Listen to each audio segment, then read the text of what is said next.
sekalian, senangin. Assalamualaikum warahmatullahi wabarakatuh. Salam sejahtera bagi kita semua. Hari ini kita akan melakukan pembelajaran daring dengan materi pembelajarannya itu simulasi dan digital, dengan materi pokoknya itu logika dan algoritma. Ya, sebelumnya Bapak perkenalkan dulu nama Bapak.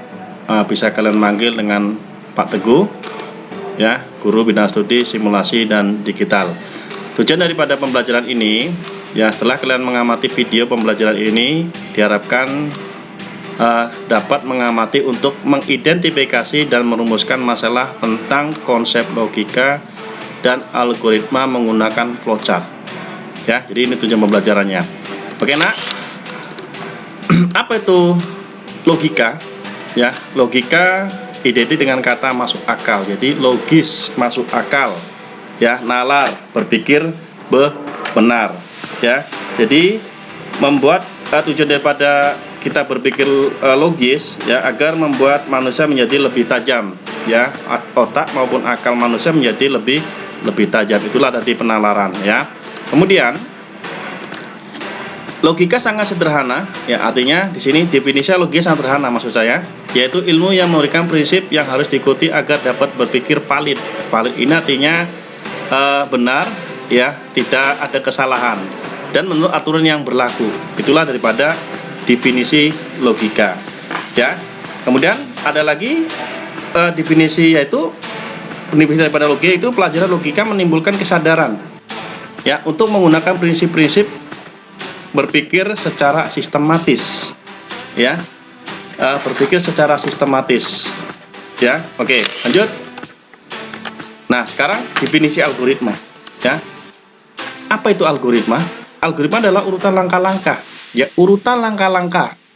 Jadi di mesin langkah urutan diurutkan dari pertama hingga akhir.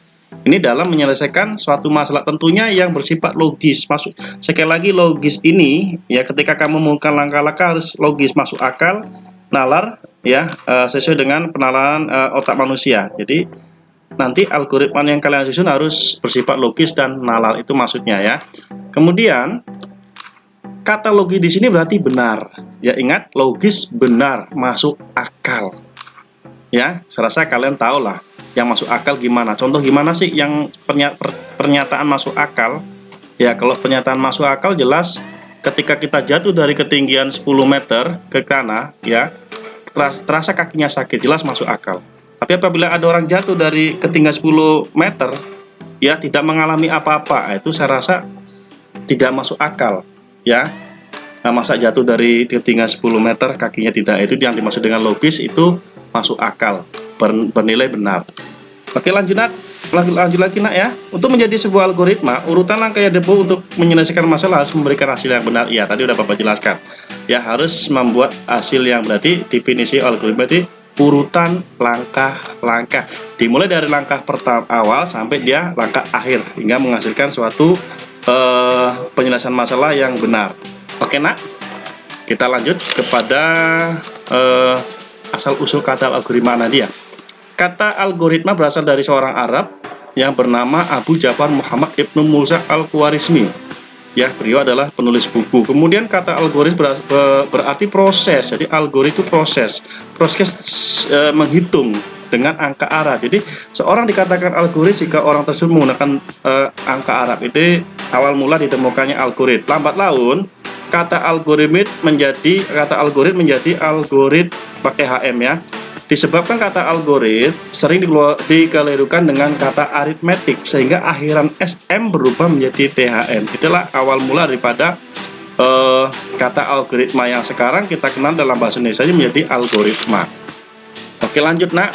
Apa saja domain algoritma? Yang pertama masalah, ya, karena yang kita selesaikan adalah masalah dengan menggunakan algoritma. Yang kedua adanya algoritma, ini prosedur atau urutan langkah.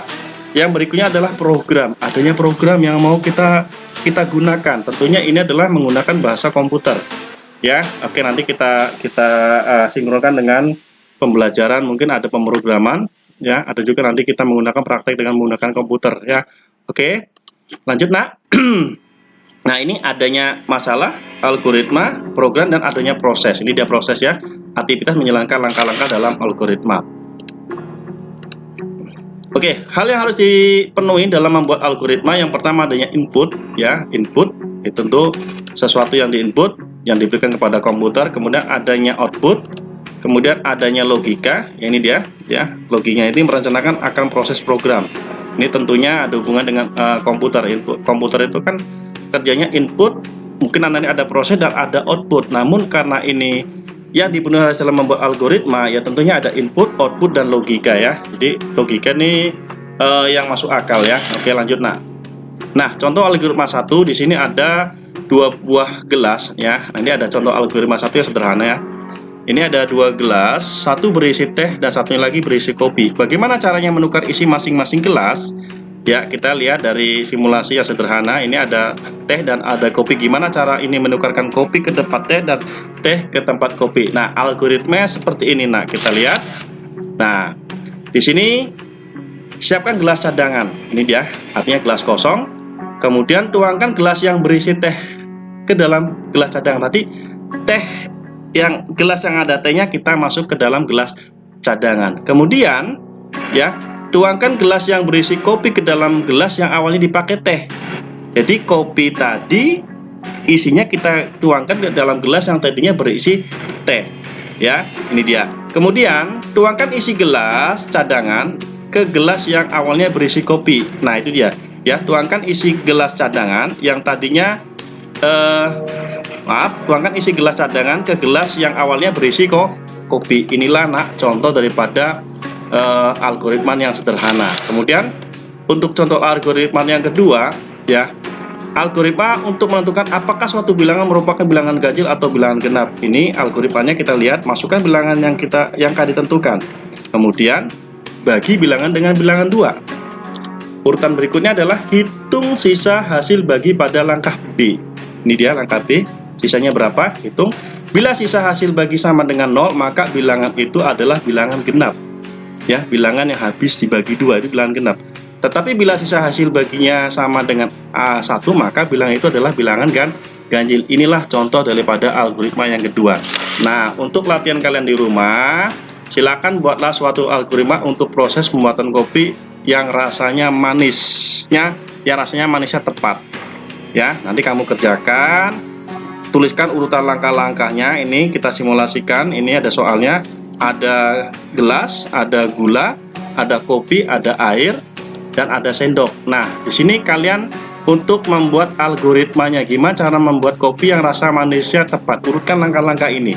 Ya, dari mana dulu kamu mulai kalimatnya. Ingat, hasilnya harus sesuai dengan algoritma yang kita inginkan. Ya, oke. Nah, untuk latihan yang kedua, ya, di sini kalian disuruh membuat algoritma proses untuk proses aktivitas berangkat sekolah.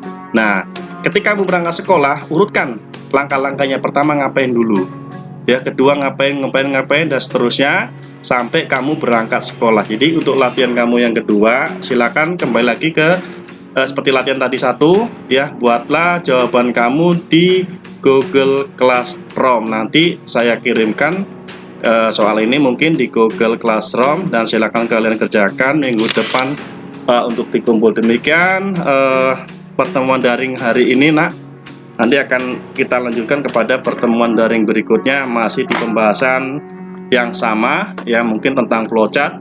Nanti berikutnya akan belajar lagi praktek menggunakan komputer ya, perintah command prompt. Oke, itu saja yang Bapak sampaikan. Apabila ada kalimat yang tidak berkenan, Assalamualaikum warahmatullahi wabarakatuh. Tetap semangat dan terima kasih.